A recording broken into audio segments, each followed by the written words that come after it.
Cảm ơn Durex đã đồng hành cùng chúng tôi trên hành trình cởi mở về tình dục và tình yêu. Hãy bấm theo dõi và mua hàng chính hãng tại Shopee Mall. Ngoài ra, Durex vừa ra mắt dòng sản phẩm mới Durex Jeans vẫn đảm bảo an toàn cho cuộc yêu thêm thú vị với chất lượng bạn luôn tin tưởng từ Durex.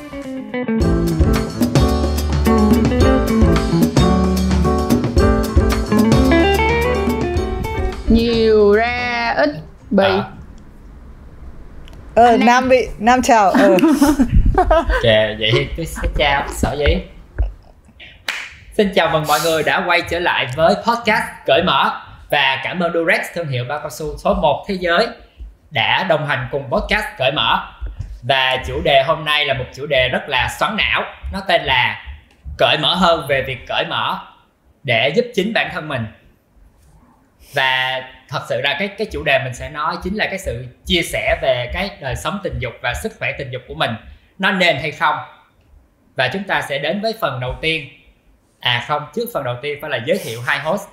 Thì chúng ta có Trang Chuối và Thùy Minh.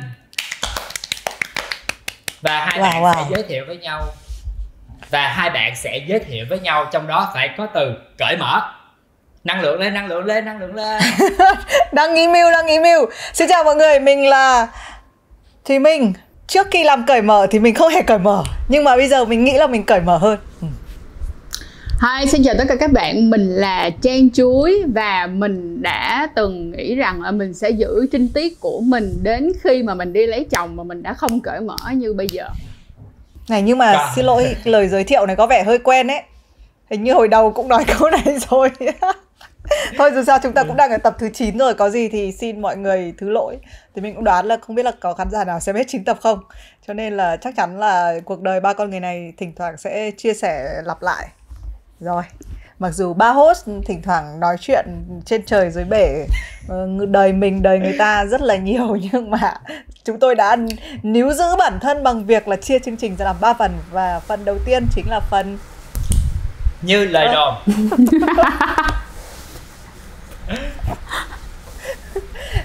Cái này như lời đồn. Do là làm online các bạn ạ. Đường truyền nhà của Nam hơi xa, nên là khi thì mình như này bình thường mọi người sẽ vào ngay đấy, nhưng mà đến Nam mất một lúc. Không sao, chuyện nó để cho biên tập viên host chị ơi. Có một điều khá là bất ngờ là chúng ta nghĩ là ba host về một cái podcast về sex thì sẽ rất là cởi mở. Tuy nhiên là Nam cho rằng cái cuộc nói chuyện hôm nay sẽ ra rất là nhiều những cái cú twist rất là lạ. Vậy thì mình sẽ đến với lại phần 1, như lời đồn. Như lời đồn là những chuyện mà người ta nói với nhau và nó chưa có dữ liệu khoa học, tuy nhiên nó rất là đời thường. Và bây giờ chúng ta phải chia phe cái đã. Bây giờ chuyện chia sẻ về đời sống tình dục của mình nên hay không, Trang và Minh thấy thế nào? Tùy người, tùy đối tượng. Không chia sẻ, trừ khi lên podcast này. Chỉ chia sẻ khi có tiền thôi. Cái này cũng không có tiền đấy Nam, không có tiền. Những bí mật của cuộc đời chị, cái tiền này không thể đủ để trả được. Ok, nhưng mà đây là một công việc rất là rewarding, đem lại niềm vui, hạnh phúc và cái tích cái nghiệp tốt cho mình. Còn em thì nói về chuyện cởi mở thì hồi trước em rất là hay biên tập lại cái CV của mình cho nó đẹp. Nhưng mà bây giờ thấy đó, em có nguyên một cái podcast về sex thì em còn che giấu gì nữa. Bây giờ tôi cởi mở hết để các bạn à. Và chúng ta đến với như lời đồn số 1 là chia sẻ tình dục. Chia sẻ chuyện tình dục với bạn bè là con dao hai lưỡi. Em thì có nhiều cái điểm tốt khi chia sẻ với bạn bè hơn. Điểm đầu tiên chính là nhờ chia sẻ quá nhiều mà em có một công việc cool nhất thế giới, đó là một cái podcast về sex. Điểm số 2, khi mà em chia sẻ với bạn bè thì tụi em thiết lập được một cái đường dây hotline gọi là giải cứu chim én. Chỉ cần em nhắn tin cho bạn em: ê, 5 phút nữa kêu tao về, là đúng 5 phút sau sẽ có một người tự xưng là mẹ em, kêu là con về lẹ, mẹ cần con gấp, và sẽ giải cứu em khỏi những cái cuộc hẹn hò đi vào lòng đất. Đó là hai cái điểm rất là tốt của cái chuyện em chia sẻ với bạn bè. Và điều số 3 em cho là cái sức khỏe tình dục nó đi tay trong tay với cái sức khỏe tâm thần. Và cái chuyện mà mình chia sẻ ra được với những cái người thân yêu chính là cái cách mà mình nhận diện được vấn đề, mình tìm thấy mình trong bạn mình, và bạn mình cũng chia sẻ lại kiến thức cũng như là giúp mình hàn gắn. Nó là những cái cuộc nói chuyện mà về sex của tụi em nó sẽ vui, nó juicy, nhưng mà nó cũng cực kỳ là có nhiều thông tin thú vị, và nó giúp cho mình healing, mình hàn gắn bản thân mình được nhiều hơn, hoặc là mình rút được những kinh nghiệm. Và đặc biệt là mình sẽ thỉnh thoảng nó sẽ giúp mình scan được một số những cái vấn đề tiềm ẩn để mà mình né luôn. Cái lời đồn chia sẻ với bạn bè là con dao hai lưỡi thì Thùy Minh xin được trả lời là chia sẻ với bạn bè là con dao thôi, không cần hai lưỡi hay một lưỡi, đấy là một con dao và mình không bao giờ mình chia sẻ. Có lẽ là cái lứa tuổi của Thùy Minh, bạn bè nghĩa là mang một cái cuốn vở sang làm bài tập chung á, Nam với Trang, cho nên là kể cả với bạn nữ hay bạn nam, mình không thể nào chia sẻ chuyện mà, bởi vì là nó những cái tình bạn mà mình có thì nó đều rất là lâu dài, 20 năm nay. Mà 20 năm nay mọi người hình dung là làm sao mình có thể nói chuyện được cởi mở như bây giờ.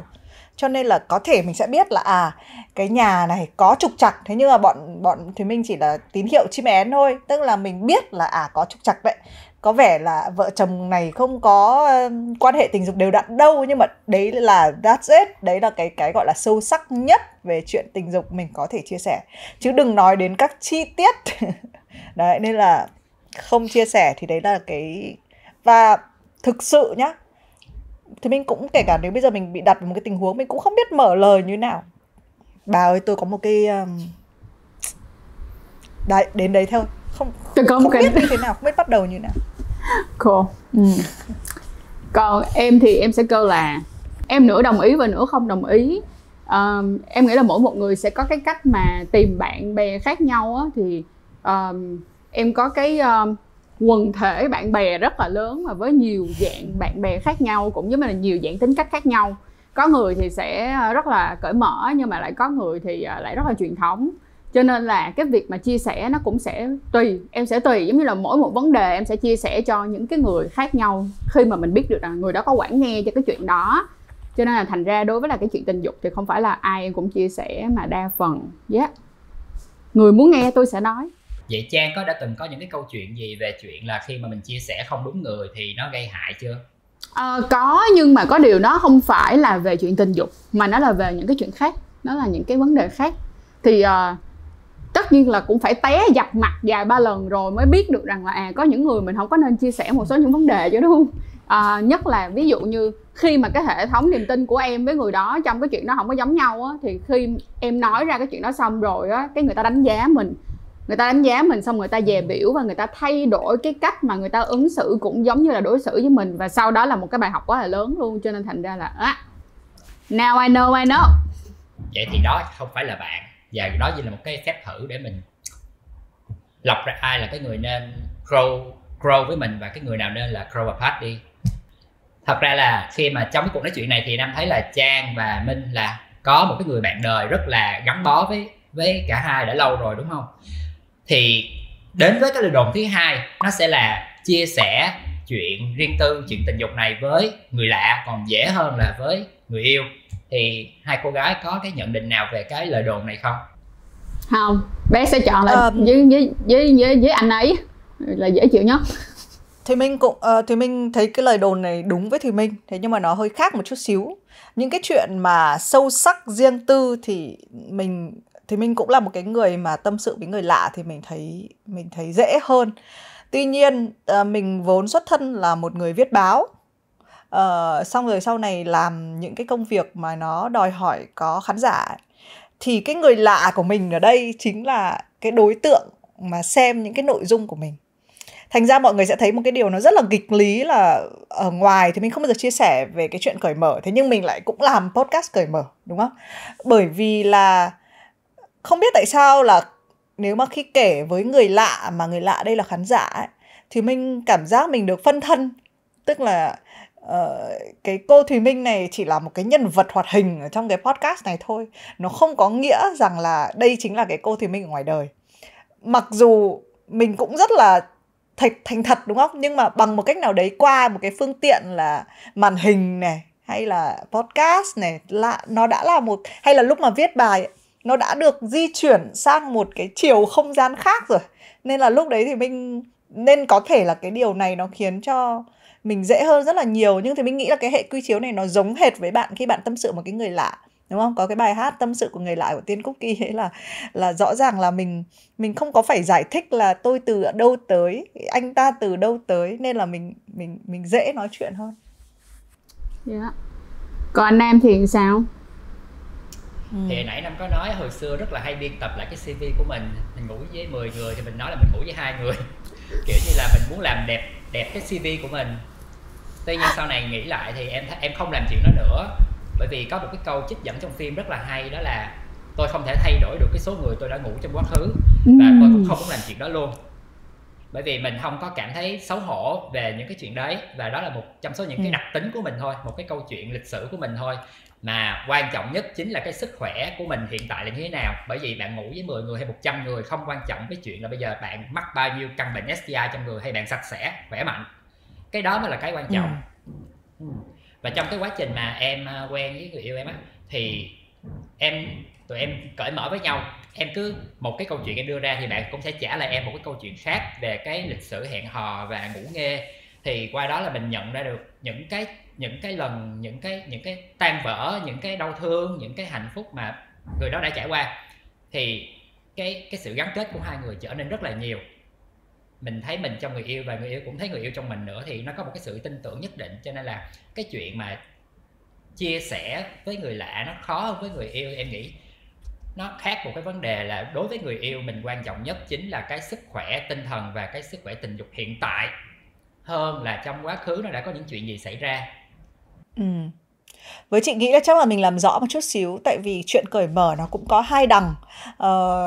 Nó có cái đằng là tự nguyện chia sẻ, với lại một cái đằng nữa là được hỏi thì có trả lời hay không, đúng không? Thì quay về cái câu chuyện của Nam một chút xíu, thì mình cũng là người là tự dưng thì không bao giờ kể, thế nhưng mà hỏi thì không bao giờ nói dối. Nên là mình vẫn nhớ hoài luôn là hồi xưa các anh thanh niên Hà Nội khi hẹn hò với một cô gái, thì nghe nó hơi buồn cười nhưng đây chính là câu chuyện của 20 năm trước nhé. Đấy là họ rất là thích khi một cô gái vẫn còn trinh. Và mỗi lần mà họ ngủ với một cô gái vẫn còn trinh thì nó như một dạng chiến công. Tức là anh người yêu cũ của mình, anh ấy kể lại là anh có 2 bạn gái là mới tinh. Đấy.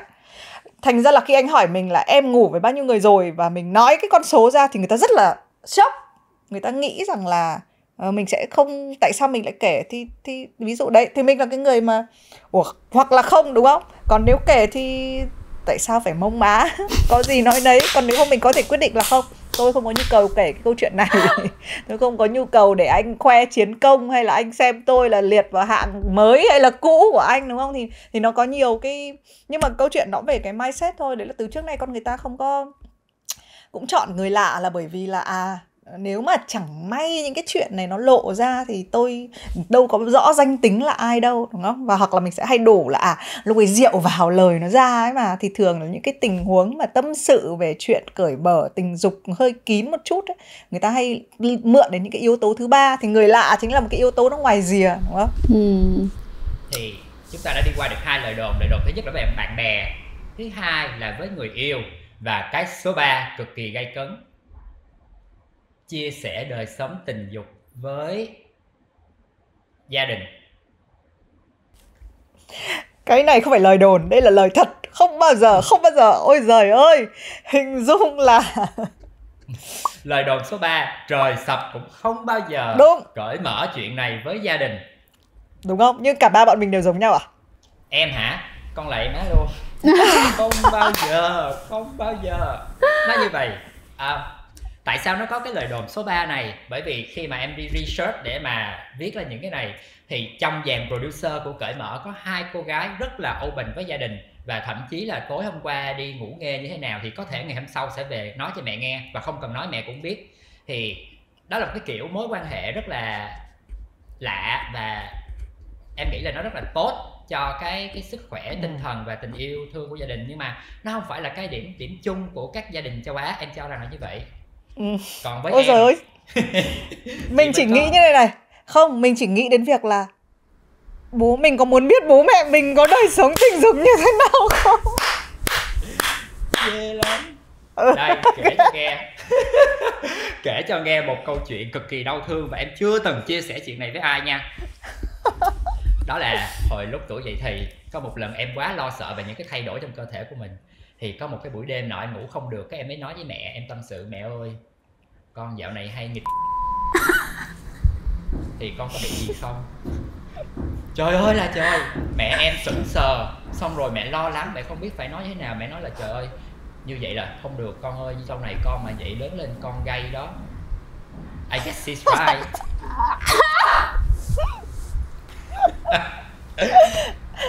Nam ơi, có cái tiếng gõ gõ có phải là mẹ em không? Không, nhà hàng xóm mẹ em sửa, đang em... Thì trải qua một thời gian sau, em thấy là sau đó em không bao giờ dám chia sẻ một cái chuyện gì với mẹ nữa. Tại vì sau khi mình lớn rồi thì mình thấy chuyện đó là chuyện rất bình thường, và chuyện đó là một cái chuyện cực kỳ healthy của bất cứ một cái người nào đang tuổi dậy thì, đúng không? Nó cho mình thấy, mà mình cũng không thể trách được phụ huynh của mình, là bởi vì đây là một vấn đề của thế hệ. Mẹ mình, bố mẹ mình được nuôi dạy theo những cái cách cũ, và họ sẽ không biết cách để tiếp cận chuyện này với con cái như thế nào. Và nói thẳng ra là cái chuyện em rớt một cái thông tin như vậy, như một cái trái bom, cái đùng xuống vậy đó, thì nó sẽ cực kỳ là awkward cho cả hai phía. Thì lúc đó em còn nhỏ mà em hoang mang quá, em không có một cái nguồn thông tin gì để em giải quyết cái chuyện đó trong đầu em hết, thì em phải hỏi mẹ thôi. Nhưng mà sau đó thì em thấy no, không bao giờ, không bao giờ một lần nữa. Yeah. No. Gia đình Trang như thế nào? Gia đình em thì không bao giờ nói đến chuyện này hết, không bao giờ luôn. Ngay cả ví dụ như, nhưng mà bây giờ nghề của em làm nó thiên về thì không nói bố luôn. mẹ em có bao giờ nhắc đến không? Không luôn. Coi như là em giả sử giống như là hôm bữa em có lên báo thì mẹ em mua báo về chồng dán ép plastic lại để dành thôi. Nhưng mà kêu á là con nói vậy gì á thì không, kiểu như là tránh né. Nghe không thể không biết. Yes, tránh né. Có ba em nhớ hồi còn lúc mà mới làm, ba em còn kêu là thôi dẹp cái channel, dẹp cái kênh đó đi con, đừng làm nữa, xóa luôn đi. Còn bây giờ thì chỉ coi như là không biết vậy thôi. Với lại một phần nữa thì nè, từ hồi nhỏ là ba mẹ của em đã không bao giờ đề cập đến tần tật những cái từ nào mà nó liên quan đến vấn đề tình dục hay là giới tính. Em giả sử nha, như là đi chơi đêm đi, ba mẹ em sẽ không nói là con không được đi chơi đêm bởi vì con đi chơi đêm con sẽ có bầu, đi chơi hư hỏng rồi con sẽ có bầu, không luôn. Ba mẹ em chỉ kêu là không được đi chơi đêm, vậy thôi, không cho lý do gì luôn. Hay là ví dụ giống như là tuy là ba mẹ em thì không có kiểu là mẹ nhặt con từ bãi rác thì không đến độ là như vậy, nhưng mà mẹ em cũng sẽ không nói ra là mẹ sinh con ra như thế nào, chỉ kêu là thì ba mẹ gặp nhau yêu nhau thì sinh con ra, thế thôi. Coi như là hoàn toàn từ nhỏ tới bây giờ là không bao giờ đề cập đến vấn đề này cả. Cho nên là em cũng đồng tình với chuyện này. Một phần không phải là em không muốn chia sẻ với ba mẹ, nhưng mà em cảm thấy là nếu như mà mình muốn chia sẻ nhưng mà ba mẹ không muốn nghe thì cũng tội nghiệp ba mẹ, tự nhiên cứ phải ngồi nghe cái chuyện mà ba mẹ không muốn nghe thì cũng không. Thì mình nghĩ là với bố mẹ thì không thể nào mà gọi là chia sẻ là thẳng như này đâu, từ A đến B được đâu. Mình phải tạo ra một cái lớp filter, một cái gì đấy đó ở giữa, nó có thể chuyển cái thông điệp, nói chung là một con bồ câu để có thể ngậm thư rồi ném sang bên đấy. Chứ còn có lẽ là thời của bố mẹ mình bây giờ sau này thì nó sẽ đỡ hơn rất là nhiều, đúng không? Và rất là may mắn hơn rất là nhiều. Nhưng mà cái thời như thì mình cũng là một người mà đấy, mình nó giống cái câu chuyện Người Lạ, là mình xuất bản một cái cuốn sách, thì trong đó nó có những cái mình có viết về cái trải nghiệm tình dục đầu đời. Thì bố của thì mình nghe thấy tin con ra sách mà, thì việc đầu tiên là ôi để bố mua và đọc. Thế là mình chỉ nghĩ đến cái điều đấy mà mình sởn da gà luôn. Mình bảo đừng bố đừng, mà trong đấy còn chưa kể bao nhiêu chuyện yêu, bao nhiêu anh bạn trai là ở trong đấy hết. Thì đấy, ngoài mặt bố với con cũng là không, bố đừng có mua, đừng có đọc những cái đấy, mẹ cũng như vậy. Thế nhưng mà đằng sau các cụ làm gì thì mình không có biết, và cái chuyện đấy chưa bao giờ được bàn luận đến. Thì chắc là đến cái lứa tiếp theo, chắc là trẻ con sẽ tâm sự được với bố mẹ dễ hơn. Thì mình nghĩ là thì mình với tư cách là một bà mẹ, và ví dụ con mình về sau nó cần cái lời khuyên, nhưng mà mình phải rất là, đúng không, mình phải làm sao, mình phải rất là cởi mở. Chứ còn nếu mà mình mà không cởi mở với chính bản thân mình thì điều gì nó đảm bảo chắc chắn là sau này con cái hay là những cái lứa trẻ hơn á đến gặp mình tư vấn mình có thể nói được, khi mà kể cả người thân nhất, bạn bè thân như thì mình còn không kể được. Đó là cái vấn đề khác biệt về thế hệ nó quá là lớn. Những cái kiến thức và những cái kinh nghiệm của bố mẹ mình từng có, nó gần như là nó không tồn tại vào thời điểm này nữa. Và những gì mình đang trải qua hồi xưa bố mẹ không thể tưởng tượng ra được. Cái thế giới nó đã phẳng, công nghệ rồi kiến thức trải nghiệm của mỗi người nó đã bắt đầu khác nhau quá nhiều, thì mình chỉ có những cái sợi chỉ chung, ví dụ như là tình cảm, cách đối diện với tình yêu, nỗi buồn. Còn những chuyện về sex thì ôi trời ơi, nó là một cái thế giới hoàn toàn khác rồi.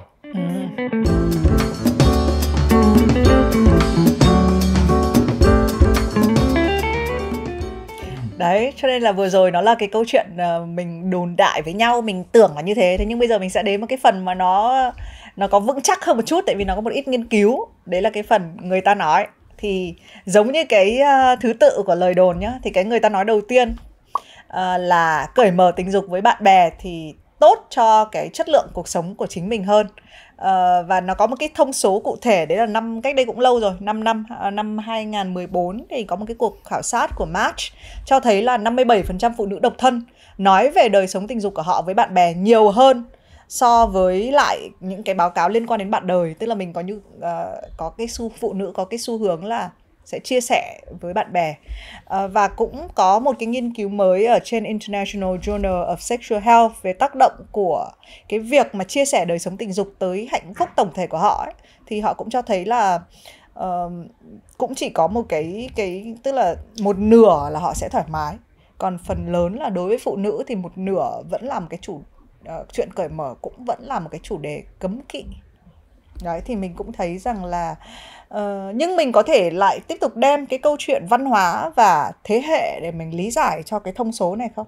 Có, hoàn toàn có thể luôn. Em lớn lên, em được nuôi dưỡng bằng sitcom của Mỹ, và những cái bộ phim mà em xem là những bộ phim về tình bạn. Ví dụ Desperate Housewives, Friends, Will and Grace, rồi Ugly Betty, và cuối cùng không thể không nhắc tới là Sex and the City. Nó là cuộc sống của nó là cuộc sống của những người bạn rất là thân, ngồi chia sẻ với nhau, trải qua với nhau rất là nhiều chuyện, nó cười, nó thú vị. Lần đầu tiên mình được tiếp xúc với một cái kiểu văn hóa bạn bè mà nó không có những cái filter. Đồng ý nó là phim, nhưng mà nó truyền cảm hứng cho mình, và mình mong là sau này mình lớn lên, mình ra đời, mình sẽ tìm được những cái người bạn như vậy, và mình có những cái mối quan hệ nó healthy, nó khỏe mạnh như vậy á. Thì rất có thể là do năng lượng nó đem tới, mình mong muốn như vậy, và mình tìm được những người cùng tầng mây. Cho nên là em có được một cái emotional support, một cái hệ thống hỗ trợ về mặt tinh thần rất là mạnh. Hầu hết là những cái vấn đề về tình cảm, bạn bè, công việc, mình có thể đem chia sẻ với bạn bè mình, và mình có cảm giác là nó thật sự giúp đỡ cho mình rất là nhiều để mình vượt qua và mình trưởng thành, mình hàn gắn. Cho nên là cái người ta nói đó, em có thể khẳng định là nó rất là đúng. Này, nhưng mà Trang ơi, cái điều này có phải do là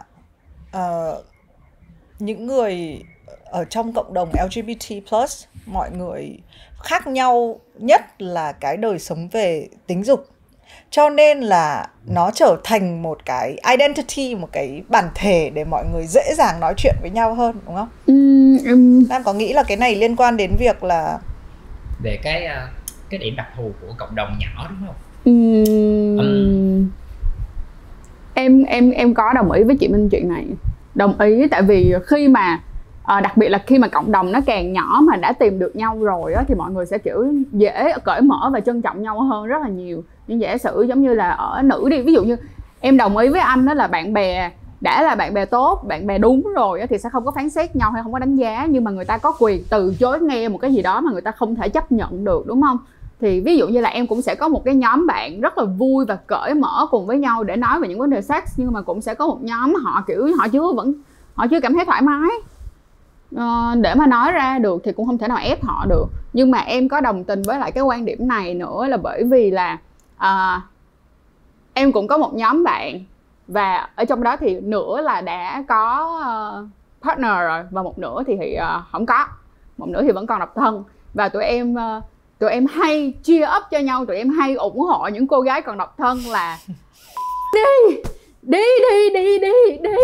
Đúng rồi, cái mỗi lần đó mà họ giống như là họ vừa đi về một buổi date, hoặc là họ lâu ngày họ không quan hệ, cái họ đã gặp được một người nào đó mà kiểu có thể có là friend benefit cũng được, hoặc là có thể là chỉ là one night stand thôi, hoặc là kiểu casual sex partner, kiểu như thế. Và mỗi lần như thế là tụi em về, tụi em đều kiểu để cheer up cho cái chuyện đó, để em cảm thấy rất là vui. Và em thấy nó rất healthy, nó rất là lành mạnh, nó rất là vui, và nó làm cho cái mối quan hệ giữa các chị em với nhau nó tình cảm hơn nè, nó gắn bó hơn và sao ta, kiểu nó năng lượng hơn á mọi người. Chị Minh có nhóm bạn nào giống như vậy không? Kiểu như là mỗi lần mà mấy bà đó mà được ngủ với người khác, đi ngủ được với ai đó, phá được cái màn nhện đó là mình chúc mừng cho họ. Thì mình khác biệt một chút xíu là mình hay bị khai trừ ra khỏi những cái nhóm bạn như vậy.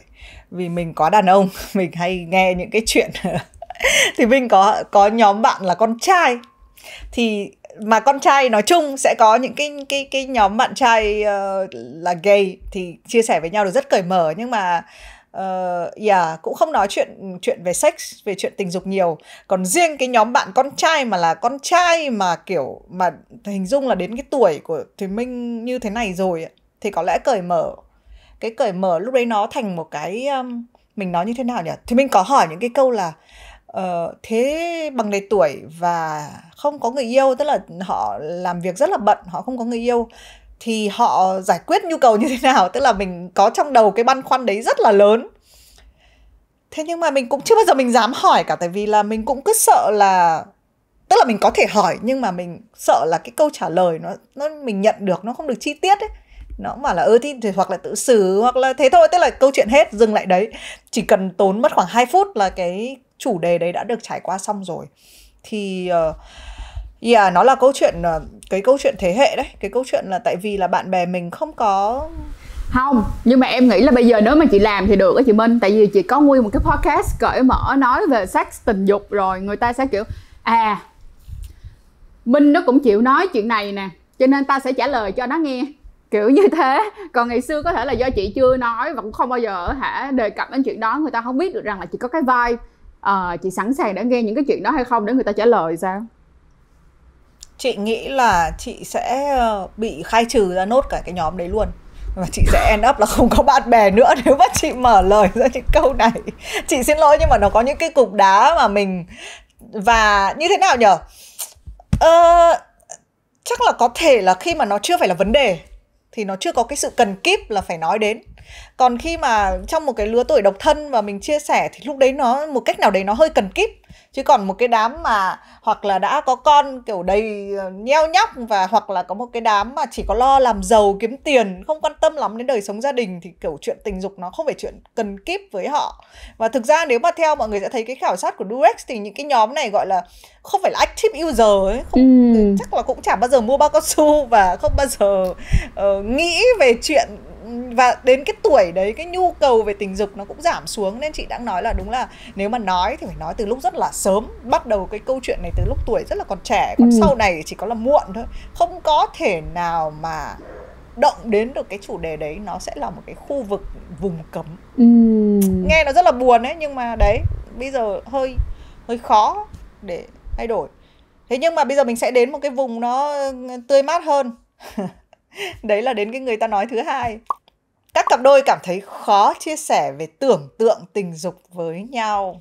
Cái này có một tiến sĩ Justin Lehmiller, một nhà tâm lý học người Mỹ, thì đã khảo sát hơn 4.000 người cho cuốn sách đã xuất bản vào năm 2018 của anh ấy tên là Tell Me What You Want. Cho biết là người ta rất là khó, trong 4.000 người này thì không có cái số cụ thể, nhưng mà cái tình dục fantasy, các cái tưởng tượng, những cái đam mê, những cái kỳ lạ về tình dục thì chỉ có một nửa người trong số 4.000 người này là họ nói với lại đối tác của họ thôi. Trang nằm trong cái chỗ này đúng không? Em quá là chia sẻ luôn đúng không? Nhưng mà trước khi em quá là chia sẻ như bây giờ thì em cũng đã từng như cái số còn lại. Nó nghĩa là rất là khó khăn để chia sẻ nha. Và mình lúc đó mình sẽ sợ mất người ta, tại mình sợ mình nói ra xong cái mình với người ta không có chung một ý tưởng, mình với người ta không có chung một chí hướng, cái xong rồi ôi bây giờ mình còn kiểu em vẫn còn muốn bên cạnh anh vẫn còn muốn bên cạnh em, kiểu như thế. Nhưng mà em nghĩ là không những đơn giản là bởi vì tụi em cố gắng để nói chuyện với nhau, mà một phần nữa cũng là do tụi em may mắn nữa. May mắn là có thể tiếp nhận và chấp nhận được những cái tư tưởng của nhau. Dần dần thì nó cũng sẽ khác đi. Và với quan trọng nữa là cái cách mà mình nhìn vấn đề và người đó nhìn vấn đề như thế nào. Nếu mà luôn luôn nhìn ở cái phía tiêu cực thì cỡ nào cũng sẽ cảm thấy không có đường thoát, cỡ nào cũng sẽ cảm thấy là không có thể nào mà vượt qua được cái vấn đề đó. Em giả sử giống như là em nói này cho mọi người, cái này em không có giấu luôn. Em có một cái fantasy, đó là em mong một ngày nào đó là em sẽ biết được là chồng em sẽ ngủ với một female. Mọi người có biết female không mà? Female tức nghĩa là một cái người mà họ mới giải phẫu phần ngực thôi, nhưng mà ở dưới là họ chưa làm gì hết. Cái đó là không biết tại sao em lại có cái fantasy như vậy luôn á mọi người. Và những cái hình artwork á, mà của những cái người female á, em rất là thích luôn. Trời ơi, em nhớ có một cái quán bar, họ có một cái artwork như thế, và em kiểu như đắm chìm, em nói sao mà có thể đẹp như vậy được, như thế, kiểu như thế luôn. Nhưng mà fantasy là fantasy thôi, còn chuyện nó có xảy ra hay không là một chuyện khác. Nhưng mà Jeff cũng không có nghĩ nó theo một cái hướng tiêu cực gì cả, mà hai đứa em chỉ cười phì thôi. Đó thì cũng tùy vào cái cách mọi người nhìn vấn đề như thế nào. Nhưng đồng ý, ban đầu rất khó để chia sẻ, phải theo level nha mọi người, từ từ đi lên.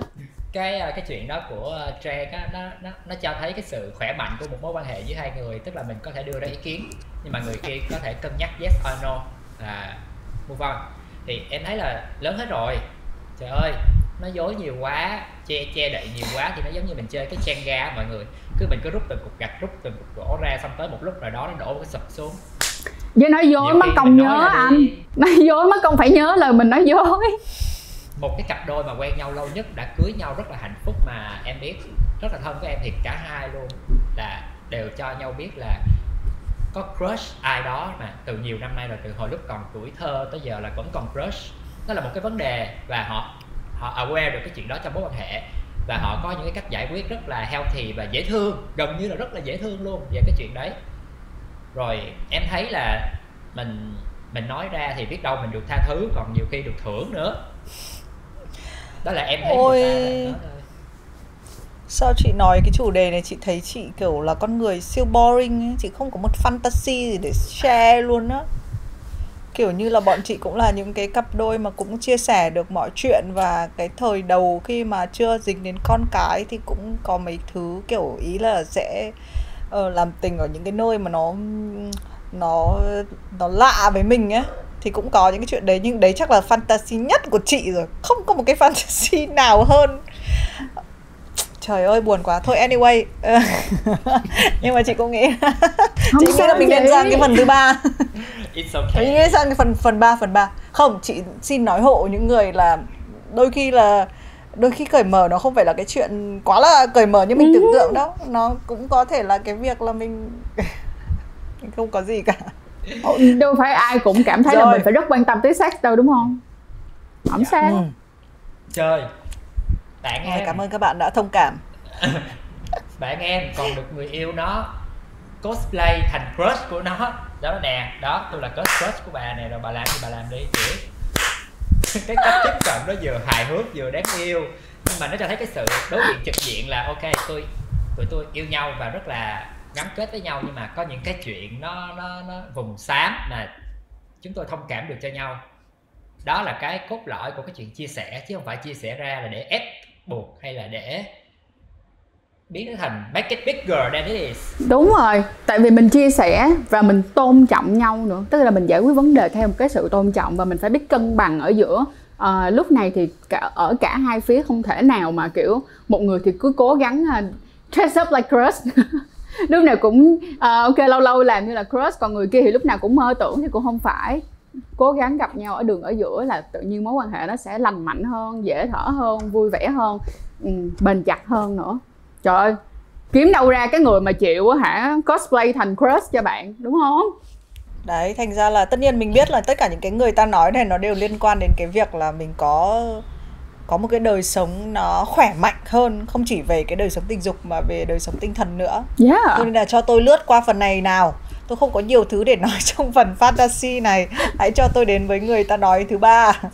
Đấy là mình có nói về trong cái lời đồn là chúng ta đều không có chia sẻ về chuyện tình dục với lại người thân, gia đình, bố mẹ của mình. Thế nhưng mà cũng có những cái gọi là những cái fact, những cái nghiên cứu cho thấy là những cái bạn trẻ mà cởi mở với bố mẹ thì có cái xu hướng là tham gia tình dục sẽ an toàn cao hơn, đúng không? Mình khoan nói đến cái việc là chia sẻ rồi hiểu nhau, nhưng mà cái sự an toàn là cái điều mà cực kỳ quan trọng. Thì mình thấy nhiều cái sự không an toàn nó đến từ cái sự thậm thụt phải giấu giếm gia đình. Thì một cái kết quả nghiên cứu từ Open Book Communications ấy, là cái tổ chức tư vấn cộng đồng cho những bạn trẻ cởi mở thảo luận về tình dục với bố mẹ, thì sẽ thấy là các cái nguy cơ mắc các bệnh lây nhiễm qua đường tình dục của các bạn ấy tốt hơn này. Ngược lại, những cái bạn trẻ mà ít thảo luận về tình dục với cha mẹ thì có khả năng là sẽ có nguy cơ cao mắc bệnh hay là nạo phá thai. Đấy thì cái việc này quan trọng, bởi vì là mình phải thay đổi. Thực ra nhiều khi nói nghe nó hơi cliché, nhưng mà cái lý do mà thì mình là một cái người mà đã làm rất là nhiều các cái podcast rồi, tại sao mình lại vẫn tham gia vào cái chương trình này? Thì mình hoàn toàn nghĩ cho những đứa trẻ sau này của nhà mình. Tức là mình muốn là những cái người trẻ an toàn hơn, không lây nhiễm các cái bệnh mà có thể tránh được, và có một cái gọi là một cái IQ cao hơn về tình dục ấy. Đúng. Mình có cái câu là sợ vẽ đường cho hươu chạy á mọi người. Con hươu nào mà nó không chạy, trời ơi là trời, trước sau gì cũng sẽ tới cái giai đoạn mà nó chạy thôi. Tuy nhiên là cái vấn đề mình đang nói là của nhiều thế hệ rồi. Mình biến cái chuyện sex thành một cái vấn đề tabu, một cái vấn đề cấm kỵ, kiêng kỵ.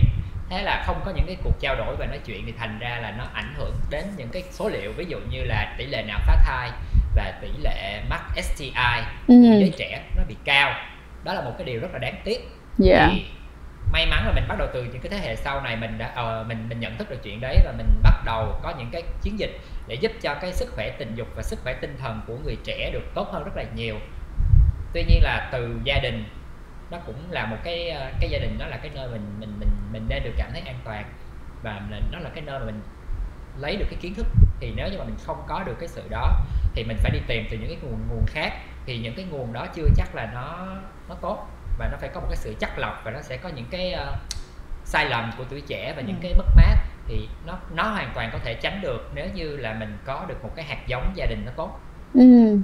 Và cái này thật luôn đấy nhá, đấy là hồi xưa ấy là bị bố mẹ mà bắt gặp là trong túi có bao cao su ấy, là một sự khủng khiếp. Tức là mình cảm giác như là chắc là chết đó. Tại vì thì mình là có một cái kỷ niệm là dì tìm được xong gọi điện cho mẹ, và kiểu giọng kiểu hai cái người phụ nữ đấy là đầy một cái sự hoảng sợ. Thế xong mình mang đúng cái câu chuyện đấy, mình hỏi một cái bạn ở trong Vietcetera, thì bạn ấy trả lời là ui mẹ em phát hiện ra trong người em có bao cao su, mẹ em mừng lắm luôn đấy chị. Tức là các bạn trẻ bây giờ là cái cách mà các bạn ấy hay là bố mẹ của các bạn ấy, cái đối thoại về chuyện tình dục an toàn ấy, nó là một cái kiểu quá là quan trọng, mang tính chất sống còn đi. Mình không thể nói, và đến bây giờ thì mình là bà mẹ, mình không thể nói là đến một ngày con mình là làm gì có chuyện là con không được, đúng không? Hồi Nam là rất là khổ, tâm sự cũng khổ.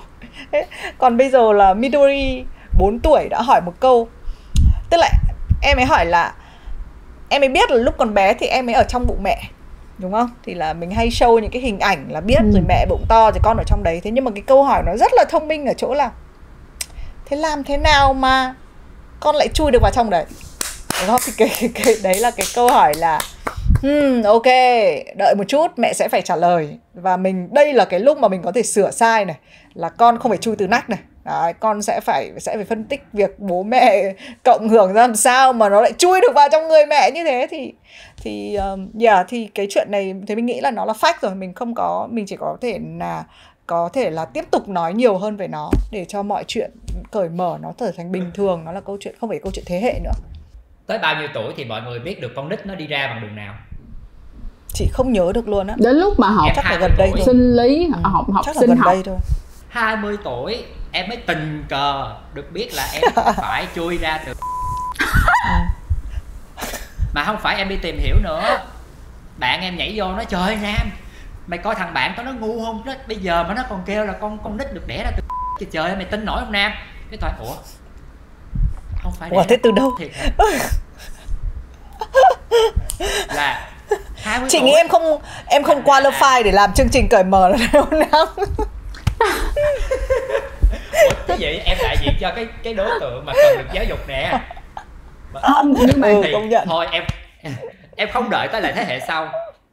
Em gái của em thua em 8 tuổi, thì khi mà nó có người yêu thì bằng một cách nhẹ nhàng nào đó là em đã có nhắc về cái chuyện là em phải bảo vệ em bằng sức, bảo vệ em về chuyện tránh thai, về chuyện STI. em đã nói với nó sơ sơ nhẹ nhàng thì nó cũng tìm tới em và em cũng tìm tới nó về vấn đề về em come out các thứ. Thì ngay từ thế hệ của em đã cố gắng em rút kinh nghiệm từ cái chuyện mình được nuôi dưỡng rồi. Ít nhất là nó không phải tới năm 20 tuổi mới biết là con nít đi ra bằng đường nào đó mọi người. Ôi à.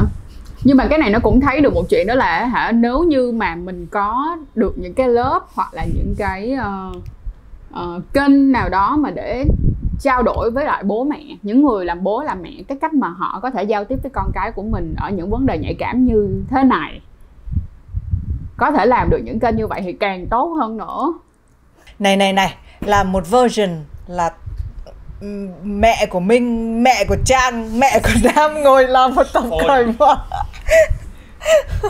Mọi người sẽ bất ngờ, rất là bất ngờ nha mọi người. Chắc là sẽ im lặng. Mẹ tôi sẽ có một cái icon con chim bay qua. Thì mình cũng sẽ hứa là mình có thể làm nhiều các cái chương trình khác hơn. Thực ra trên Vietcetera bây giờ là mình đã có 2 chương trình rồi. Đã có Người Lạ Ơi và có Cởi Mở. Hy vọng là sắp tới mình còn làm Talk nữa thì sẽ giúp cho, đúng không, mình có thể cởi mở nhiều hơn. Rồi đến phần cuối. Phần cuối anh giờ làm sao.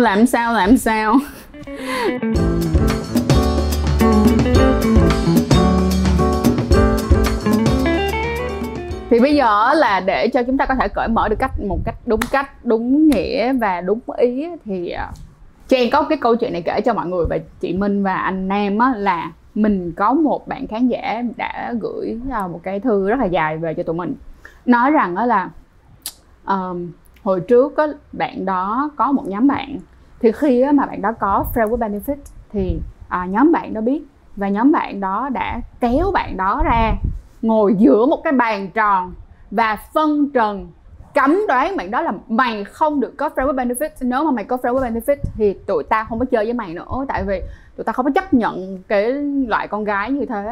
Thì wow, like nếu như mà là Trang mà là bạn đó ở cái tầm tuổi 19 tuổi như vậy, mình sẽ rất là hoang mang, cực kỳ hoang mang luôn. Và lúc đó mình cũng kiểu chết rồi, bây giờ bạn bè mình như vậy, bạn bè lúc đó sẽ rất là quan trọng với tụi mình, nhất là năm tụi mình 19 tuổi. Wow, kiểu rất là khó khăn luôn.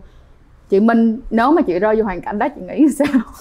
Trời ơi, đau lòng quá. Bây giờ cái câu tâm sự này của cái bạn 19 tuổi làm cho Thùy Minh hiểu rằng là tại sao mình đã không kể cho bạn bè mình. Bởi vì chính cái cảm giác bị đánh giá đó, nó còn chưa đến mức độ cởi mở, mà lúc đấy nó chỉ là câu chuyện hẹn hò thôi. Là bạn bè mình đã hay buông những lời như là kiểu ôi rồi ôi con Minh nó hay yêu mấy thằng Tây lắm. Tức là những cái như vậy á, nó chính là một cái vô thức là mình, tức là cái định kiến rằng là như thế này nó khiến cho mình không dám cởi mở. Hay là sau dần thì mình luyện một cái thói quen là mình không có cởi mở nữa. Cái chuyện đấy là mình không nói đến, đấy là một cái phần góc riêng của mình, nó an toàn ở trong đấy. Nếu mà mình kể ra thì mình sẽ lại phải chiến đấu với một cái số người. Đấy thì nếu mà gọi là một cái chiêu thì mình chỉ nghĩ rằng là việc mình làm, lúc sướng là một mình sướng. Lúc vui vẻ, hạnh phúc, thực ra nó cũng là một kiểu bình thường. Nếu bạn bè mình không hiểu được thì đấy là vấn đề của họ, không phải vấn đề của mình.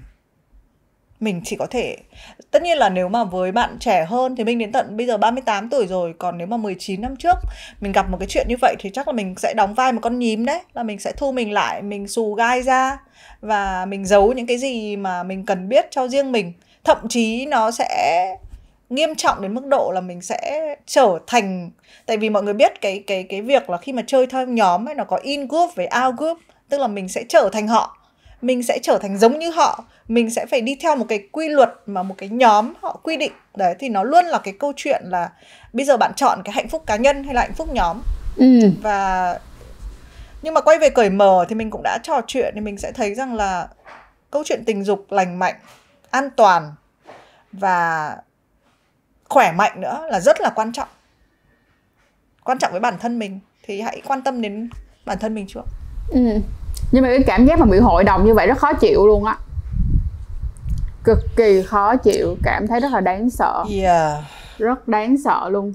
Vậy thì cái lời khuyên của Trang dành cho cái bạn khán giả đó như thế nào? Lúc đó thì em đã khuyên đó là Bây giờ là do cái thế giới của mình nó còn khá là nhỏ. Sau này khi mà mình đi làm hoặc là mình đi ra ngoài mình tiếp xúc nhiều hơn thì mình sẽ nhận ra được là đâu đó cũng sẽ có những cái nhóm người mà họ phù hợp với mình hơn. Bây giờ nó sẽ hơi khó thở, nhưng mà nên đặt câu hỏi ngược lại rằng là mình có cần nhất thiết phải thân với lại nhóm người này hay không. Hồi xưa em luôn luôn là theo kiểu black sheep á mọi người. Ở trong nhà cũng là black sheep, đi ra chơi với bạn bè cũng là black sheep. Lúc nào cũng có những cái suy nghĩ rất là quái dị, và nhất là khi mà khoảng học cấp 3 này, học đại học mình vẫn bị như vậy. Và đến lúc mà mình đi làm công việc đầu tiên của mình cũng quái dị hơn người ta. Cho đến cái giây phút mà mình bắt đầu chấp nhận là đi ra ngoài luôn, mình đi ra ngoài thế giới luôn, kiểu như là mình gặp nhiều người ở nhiều nước khác nhau, mình bắt đầu đi chơi với nhiều những nhóm người khác nhau nữa, thì mình mới thấy là thật ra không phải là mình là một người quái dị, đơn giản là mình chỉ chưa gặp đúng cái nhóm người phù hợp với mình thôi. Và lúc đó thì em mới mang cái câu chuyện của em ra để mà em nói với bạn. Và em cũng nói luôn là khi mình gặp được cái nhóm người mà họ rất là phù hợp với mình, cùng chung một cái hệ tư tưởng, cùng chung một cái hệ thống niềm tin á, thì bản thân của em cũng phát triển và đi nhanh hơn rất là nhiều, cũng tích cực hơn rất là nhiều. Tự nhiên cái lúc đó mình nhìn lại mình chỉ thấy là đơn giản là những người này không có phù hợp với mình thôi. Đúng vậy. Yes. Và quan trọng nhất trong cái chuyện mà em nói với bạn đó vẫn là quan trọng nhất, đó chính là em phải an toàn tình dục. Tại vì nếu như mà không an toàn á, thì khi em mắc bệnh hoặc là khi mà em có thai ngoài ý muốn và họ biết á, thì họ sẽ càng kiểu look down on you. Họ sẽ kiểu là tao nói mày rồi mà sao mày không có chịu vậy, kiểu như vậy. Đôi khi cái tình yêu á mọi người, cái cách mà thể hiện một tình yêu nó cũng phải phù hợp nữa, nó cũng phải cùng một cái ngôn ngữ yêu thương với lại cái người nghe nữa mọi người. Có thể là các bạn ở trong nhóm đó nghĩ cái đó là yêu thương, nhưng mà không, người kia không có cảm giác như vậy. Kể mọi người thêm một câu chuyện ngắn nữa nha. Em nhớ hoài luôn là lúc đó em quen Jeff mọi người. Cái này mình rất là xin lỗi công ty cũ của mình khi mình đã nói cái câu chuyện này, nhưng mà mình nghĩ là nó sẽ phù hợp, nó sẽ giúp được nhiều bạn. Thì do là công ty cũ của mình á, là sẽ không cho hẹn hò với khách, nhưng mà Jeff á, lại là đã từng là một người khách của mình, đã từng là một người mà mình chở sau lưng. Và sau đó hai đứa mình cũng không phải là quen liền đâu, cũng mất thời gian rồi tụi mình mới quen. Nhưng mà khi bắt đầu tụi mình quen nhau á, đoạn thời gian đầu khi mà tụi mình quen nhau thì lúc đó mình vẫn còn làm ở công ty đó, là coi như là 1 năm đầu tụi mình quen nhau tụi mình giấu tiệc luôn, mình không hề cho ai biết hết. Và chỉ có cái nhóm bạn mà chơi chung với mình trong công ty á, thì họ mới biết thôi. Sau này á, thì mình mới quyết định là mình nghỉ cái công ty đó rồi. Tức là mình quyết định là ok, bây giờ mình sẽ làm thêm 1 tháng nữa thì mình mới nghỉ. Thì lúc mà làm thêm 1 tháng nữa thì mình mới nghỉ á, thì lúc này mình từ từ mình bắt đầu cho lộ diện bạn đó nhiều hơn. Nhưng mà chỉ lộ diện bằng gì mọi người biết không? Bằng một cái hình mà mình che cái mặt của bạn đó lại luôn. Nhưng lúc đó cái nhóm mà ở trong công ty á lại chì giết mình, chửi mình rằng á, là ngày xưa các bạn ấy đã giấu cho mình như vậy rồi, mà bây giờ mình lại đi phản bội cái sự giấu giếm của các bạn ấy để mà chia sẻ cái người yêu của mình lên trên mạng xã hội. Nhưng mà lúc đó cái suy nghĩ của mình thì lại hoàn toàn khác. Mình chỉ nghĩ như nè, ủa tại sao mày là bạn của tao mà mày lại không vui cho tao, trong khi đây bây giờ tao đã xác định đây là một mối quan hệ làm cho tao cảm thấy rất là vui vẻ, làm cho tao cảm thấy rất là hạnh phúc. Tại sao tao hạnh phúc nhưng mà mày lại không chia up cho cái sự hạnh phúc đó của tao như thế? Vậy em thấy là chia sẻ đó, nhưng mà có đúng cách hay không, và có đúng ý của nhau hay không, và đúng người, có đúng cái suy nghĩ của nhau hay không, mang đến và chia sẻ có đúng bạn hay không. Yes. Và cái đó xong là một cái dấu lược luôn mọi người, mình cũng lược cái nhóm đó luôn và mình không chơi chung nữa. So sad. Đấy thì mình nghĩ là cũng quan trọng, nặng nhất là đến cuối là đấy chưa chắc đã là bạn của mình nếu mình không kể được chuyện cho họ.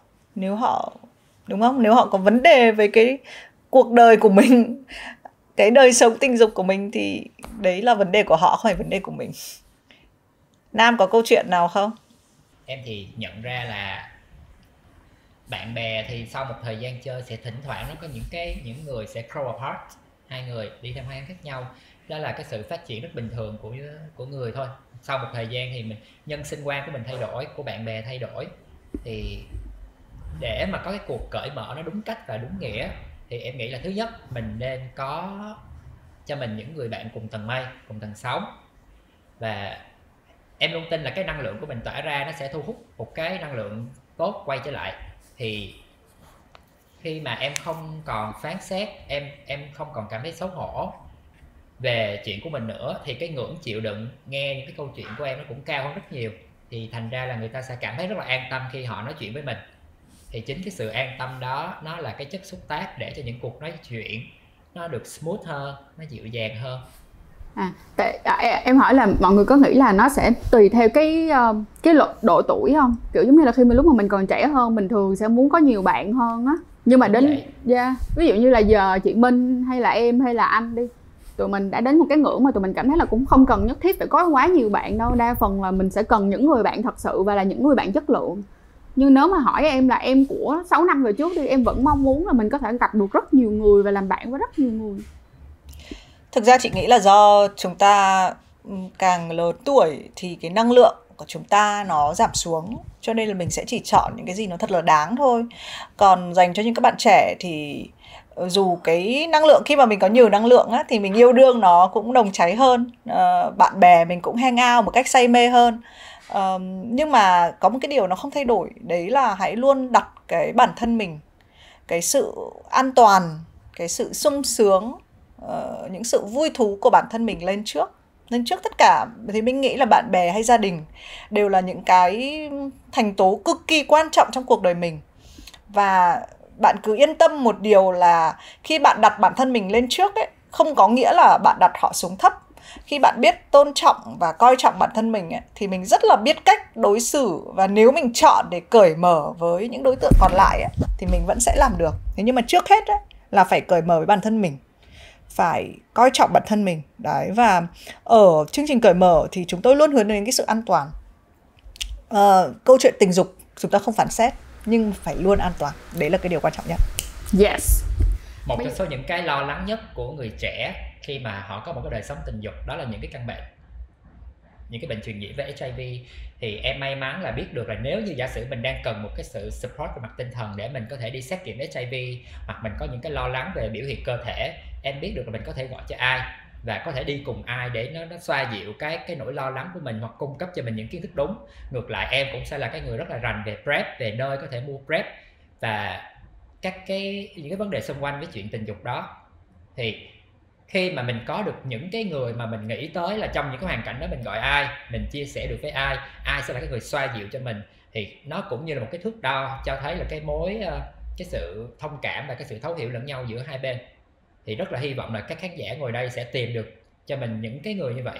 Và ngay cả khi bạn không có ai, bạn cảm thấy cô đơn và lạc lõng trong cái cuộc đời này á, thì thật sự ở những cái trung tâm tư vấn sức khỏe an toàn tình dục có những cái bạn staff rất là dịu dàng và cực kỳ thấu hiểu, và họ đã được train để xử lý những tình huống này. Nếu bạn không có ai để nói chuyện thì hãy tìm tới các chuyên gia hoàn toàn miễn phí, văn minh lịch sự và cực kỳ là an tâm. Hay quá. Với phụ nữ là tìm người đi mua que thử thai hộ bạn đấy. Bây giờ tụi mình sẽ đến với lại cái số 2, đó là làm sao để cởi mở được với người thân. Cái này thì chắc là phải đứng ở cái phía đó là sau này nếu có con thì sẽ cởi mở với con như thế nào, hay là chị Minh sẽ cởi mở với con của chị Minh như thế nào. Tại vì cả ba đứa mình thì đều không cởi mở với lại bố mẹ. Thôi cũng hơi muộn rồi, thôi mình có thể bỏ qua cái này được không? mình không quay về cố gắng cởi mở với bố mẹ mình nữa được không? Bố mẹ là coi như xong cái kèo đó rồi, nhưng mà mình có thể có em, có những đứa cháu, cháu, con. Thôi mình hướng về tương lai đi để được không mọi người? Còn nếu mà xin chúc mừng cho những ai mà nếu mà các bạn đang chia sẻ được với câu chuyện cho bố mẹ ấy,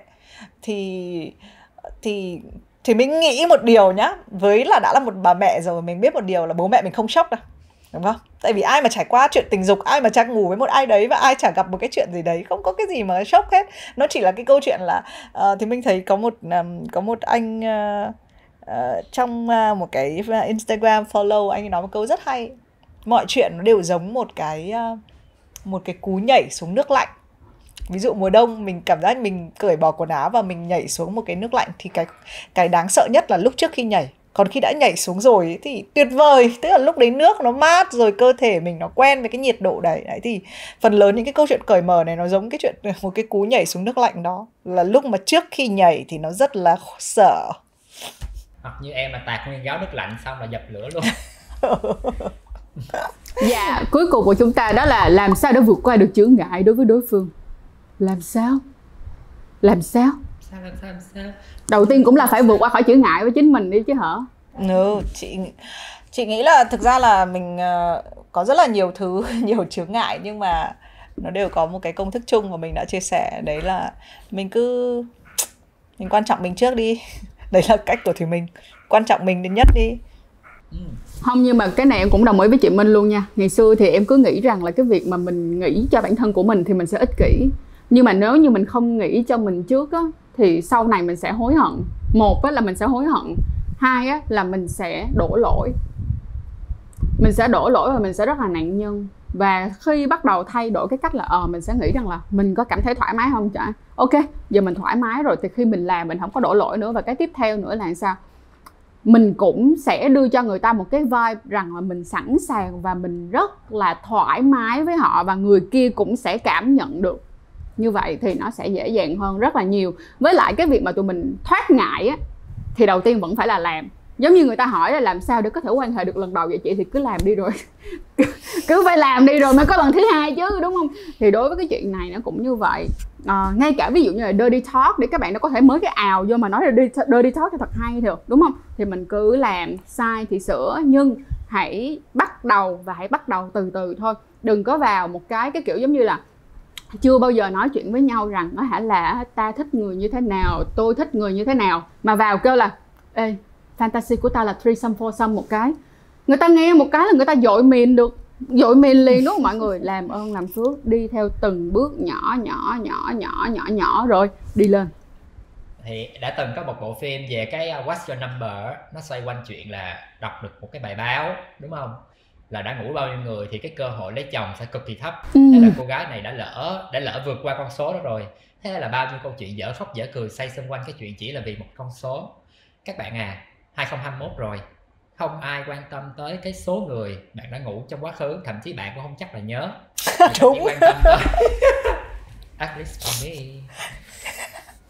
Nhưng người ta sẽ quan tâm tới sức khỏe của bạn hiện tại. Đó mới chính là cái cách bảo vệ mình và bảo vệ những cái mối quan hệ trong tương lai. Còn chuyện quá khứ nó qua rồi. Đó là một cái open rất là hay cho vào cái phần cuối cùng, cái key takeaway của mỗi người về cái vấn đề cởi mở. Cho em trước đi nha. Key takeaway của em sẽ là đúng người, đúng thời điểm và đúng cách thức. Không thể nào mà bắt người ta nghe những cái thứ mà người ta không muốn nghe, và cũng không thể nào bắt bạn nói những thứ mà bạn không muốn nói.